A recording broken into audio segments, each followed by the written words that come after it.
주는 하나님 말씀은 구약의 호세아 8장입니다.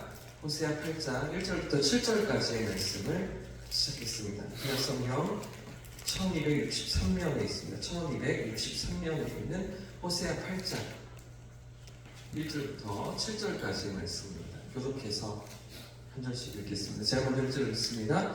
나팔을 내 입에 들지어다. 원수가 독수리처럼 여호와의 집에 덮치리니 이는 그들이 내 언약을 어기며 내 율법을 범함이로다. 그들이 장차 내게 부르짖기를 나의 하나님이여 우리 이스라엘이 주를 아나이다 하리라. 이스라엘이 이미 손을 버렸으니 원수가 그를 따를 것이다.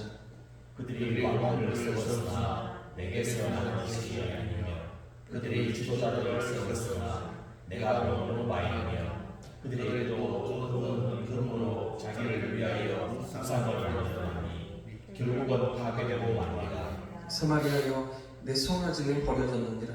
내 진노가 머리를 향하여 타오르나니 그들이 어느 때에야 무죄하겠느냐.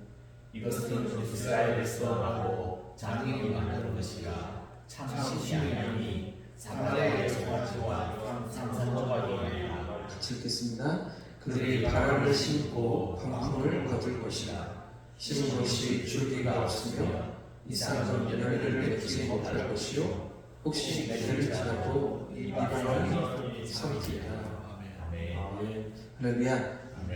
오늘도 선한 길로 우리 주님이 인도하실 줄 믿습니다. 우리가 어제부터 살피고 있는 호세아 선지자는 예수님 오시기 전 750년 전에 북이스라엘에서 활동했던 선지자라고 어제 말씀드렸죠. 자, 그런데 북이스라엘의 대표적인 선지자들이 누구입니까? 어제도 말씀드린 것처럼 능력의 선지자, 불을 내렸던 선지자 엘리야 같은 선지자가 있고요. 또 엘리사 같은 그런 선지자들이 있죠. 가장 폐역하고 타락했던 아합 왕 시대였습니다. 그 시대에 그런 가운데서 하나님 말씀을 대언했던 엘리야와 엘리사 같은 선지자가 이 북이스라엘에서 호세아와 같이 활동했던 선지자인데요. 그런데 그런 아합 왕 당시에 말씀을 대언하던 엘리야, 엘리사의 모습을 우리가 열왕기 또 역대기 이런 데서 살펴보면 어떤 모습입니까? 주로 숨어서 활동합니다. 주로 도망다니면서 쫓기면서 활동합니다. 그래서 아합 왕이 엘리야를 찾으려고 이렇게 현상금을 내걸기도 하고요, 반을 붙이기도 하는 그런 상황인 것이죠. 광야로 내쫓기면서 그러면서 하나님의 말씀을 대언하고 외쳤던 선지자들이 그 엘리야 같은 선지자, 엘리사 같은 선지자였습니다. 자, 그런데 오늘 이 호세아 선지자도 같이 똑같이 북쪽에서 하나님의 말씀을 대언했는데, 그런데 이 호세아 선지자는 어떻게 사역을 감당할까요? 이 호세아가 어떤 모습으로 말씀을 대언할까요? 자, 오늘 본문 8장 1절 말씀을 같이 한번 읽어보겠습니다. 1절입니다. 시작. 나팔을 내 입에 들지어다. 원수가 독수리처럼 여호와의 집에 덮치리니 이는 그들이 내 언약을 어기며 내 율법을 범하리로다. 지금 무엇을 선지자의 입에 대라고 하나님 말씀하십니까?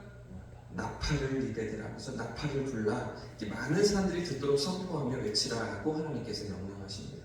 자, 그래서 많은 학자들이 추측하기를 아마도 이 호세아 선지자는 북이스라엘의 성 안에 살면서 마을에서 백성들과 함께 살면서 그 말씀을 대언했던 유일한 선지자였을 거라고 그렇게 학자들이 예상합니다. 대부분의 북이스라엘에서 활동했던 선지자들은 다 도망다니고 쫓기는 그런 상황이었는데 이 호세아의 활동은 그저 혼자 다니지가 않은 것이죠. 혼자 외치고 혼자 사역하는 그런 모습이 아니었던 것입니다. 우리가 어제도 살펴봤지만 음란한 아내이긴 했지만 아내가 있었잖아요. 가정이 있었잖아요. 자녀를 낳기도 합니다. 또 다시 도망간 그 아내를 찾아가서 이 모든 삶을 통해서 하나님의 메시지를 전하고 그 삶의 모습을 통해서 백성들에게 하나님의 마음을 전달했던 선지자가 바로 이 호세아인 것인데요. 여러분 좀 이상하지 않으십니까? 다른 선지자들은 다 이렇게 숨어서 말씀을 대언하는데 왜 호세아는 백성들 안에 들어와 있습니까? 왜 그 성 안에, 마을 안에 들어와서 말씀을 대언합니까? 똑같이 북이스라엘의 말씀을 대언하던 선지자인데 왜 호세아는 숨지도 않고 쫓겨다니지도 않고 드러내면서 말씀을 대언할 수가 있었던 것입니다. 이 호세아의 선포도 절대로 약하지가 않았습니다. 이 강도가 절대 약하지가 않았습니다. 오히려 더하면 더했지 결코 약하지 않은 그런 메시지였는데요. 그런데도 어떻게 호세아가 이 대중들 앞에 나올 수 있었던 것일까요? 이유가 무엇이냐면 시대가 다릅니다. 아합 왕 시대로부터 약 70년의 시간이 흘렀던 것이죠. 엘리사가 사역할 때로부터 약 50년의 시간이 흘러있는 그런 상황인 것입니다. 이곳에 활동하던 북이스라엘은 여로보암 2세가 다스리던 그런 시대였는데요. 근데 이때가 솔로몬 왕 이후로 가장 번영하고 번성하던 시대였습니다. 가장 잘 살던 시대였습니다. 하나님 복을 주셔서 그렇게 잘 산 게 아니고요. 주변에 다 문제가 있었거든요. 자기들끼리 싸우고 패권 다툼을 하고 그렇게 어려웠던 주변 상황들 가운데 북이스라엘은 오히려 안정을 누리고 부귀를 누리고 번영을 누리던 이런 시대 가운데 있었던 것이죠. 자, 그래서 방금 읽은 1절 말씀에서 선지자는 원수가 이 나라를 덮칠 것이다, 여호와께서 이 땅을 심판하실 것이다 라고 외치면서 선포하는데도 불구하고 백성들은 콧방귀를 뀌는 겁니다. 나라가 이렇게 잘 살고 있는데 이렇게 불안한데 무슨 심판이야? 무슨 원수들의 공격이야? 이러면서 전혀 그것들을 받아들이지 않고 신경 쓰지 않던 이 선지자의 외침에 귀 기울이지 않던 그런 시대가 바로 호세아 선지자의 그런 외침이었던 것이죠. 자, 그러다 결국 어떤 일이 생기는지 보십시오. 자, 2절 말씀을 같이 읽어보겠습니다. 2절 시작. 그들이 장차 내게 부르시기를 나의 하나님이여 우리 이스라엘이 주를 알아야. 자, 그들이 장차 그래서 나중에 근데 반드시 내게 부르시기를 그날이 온다는 것이죠. 결국에는 올 것이 찾아오는 것입니다. 하나님의 심판이 시작되는데요. 그제서야 그리고 정신을 차리는 그 백성들입니다. 하나님을 부르는데 어떻게 부르고 있습니까? 2절에 하나님은 뭐라고 부릅니까? 나의 하나님이여 우리 이스라엘이 주를 압니다 이런 거죠. 우리가 주를 압니다. 이게 정말 어색한 문구거든요. 이게 아주 이상한 지금 표현이거든요.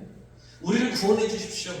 장차 부르시기를 내게 부르시기를 하나님의 도움을 요청하는 건데, 근데 하나님 도와주십시오, 하나님 건져주십시오 이렇게 외쳐야 되는 거잖아요. 하나님 이번에 우리를 일으켜 주십시오, 지켜 주십시오, 보호해 주십시오 이렇게 간구해야 될 것 같은데 뭐라고 지금 외친다고요? 우리가 여호와를 압니다. 하나님 우리가 당신을 압니다. 이 얼마나 거리가 멀어져 있으면, 얼마나 관계가 서먹해져 있으면, 하나님께로부터 멀리 떠나 있었으면 도와주십시오, 구원해 주십시오 이게 진짜 하고 싶은 말인데 이 말을 못한다는 겁니다. 하나님 우리가 당신을 알지 않습니까? 당신도 우리를 알지 않습니까?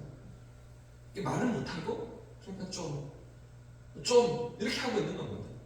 하나님 우리를 아시잖아요. 이런 이야기들을 하고 있는 거죠. 그러나 이런 요청에 대한 하나님의 응답이 무엇일까요? 하나님께서 어떻게 반응하실까요? 3절 말씀도 보십시오. 제가 읽겠습니다. 이스라엘이 이미 선을 버렸으니 원수가 그를 따를 것이다. 하나님의 응답이 무엇입니까? 하나님의 반응이 어떤 것입니까? 이미 하나님은 확고하시죠. 결정이 나버린 상황입니다. 돌이킬 수 없다는 것입니다. 이미 끝났다는 것입니다. 이미 기회는 지나갔다는 것입니다. 그토록 기회를 주셨는데도, 그토록 기다리시며 돌아오기를 원하셨는데도 끝까지 폐역하며 죄악에게로 달려가던 그들에게 하나님의 징계의 매가, 이 심판이 준비되어 있다 이렇게 말씀하시는 것이죠. 겉으로 보기에는 선택받은 민족입니다. 태평성대를 다시 누리는 것 같습니다. 부귀영화를 누리고 잘 사는 것 같습니다. 이 하나님이 선물하신 그 땅에서, 젖과 꿀이 흐르는 땅에서 하나님과의 관계가 잘 되어 있는 것처럼 보이는, 겉으로는 그렇게 보이는 그런 북이스라엘의 모습이었습니다. 그러나 하나님 뭐라고 말씀하십니까? 자, 4절 말씀도 같이 읽어보겠습니다. 4절 시작. 그들은 왕이 세웠다니 내게서 난 것이 아니며 그들이 지도자들을 세웠다니 내가 모르는 바이며 그들이 또 은, 금으로 자기를 위하여 우상을 만들었다니 결국은 무슨 말씀입니까? 나와는 상관이 없다는 거예요. 하나님은 전혀 아시는 바가 없다 이렇게 말씀하시는 것입니다. 이 보십시오. 이게 얼마나 난패입니까? 얼마나 당황스러운 상황입니까? 2절에서 백성들이 뭐라고 말했다고요? 나의 하나님이여 우리가 당신을 압니다. 근데 하나님의 응답은 나는 너가 모른다, 나는 너와 상관이 없다 이렇게 말씀하시는 거예요. 너희 왕도 너희 지도자도 너희가 세운 우상들도 나랑은 전혀 관계가 없는 것들이네. 이렇게 말씀하신다는 것이죠. 너무나 두려운 말씀이 아닐 수가 없겠죠. 하나님은 내 편이실 거라고 생각했는데, 그래서 복을 주시고 잘 살고 있는 거라고 생각했는데 사실은 뚜껑을 열어봅니다. 내 마음을 들춰보니까 하나님이 주신 복이 아니었던 겁니다. 하나님 함께 하시지 않으셨던 겁니다. 하나님 도우시지 않으시고 그 결정적인 순간에 내가 네 편에 서 있지 않는데 이렇게 말씀하신다는 것이죠. 그래서 하나님 앞에 도움을 요청하며 그 간절히 부르시지만 응답받지 못하는 그런 북이스라엘이었던 것입니다.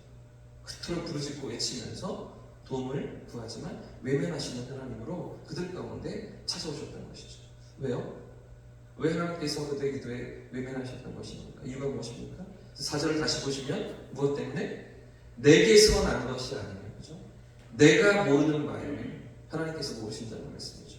하나님의 뜻과 상관없이 살아온 그들의 삶이었다는 것입니다.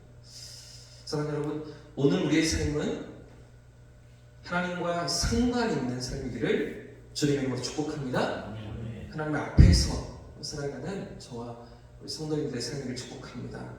이름만 성도인 것이 아니라 껍데기만 하나님 백성인 것이 아니라 정말 그 삶의 모습이 중심이 하나님 앞에 깨어 있어서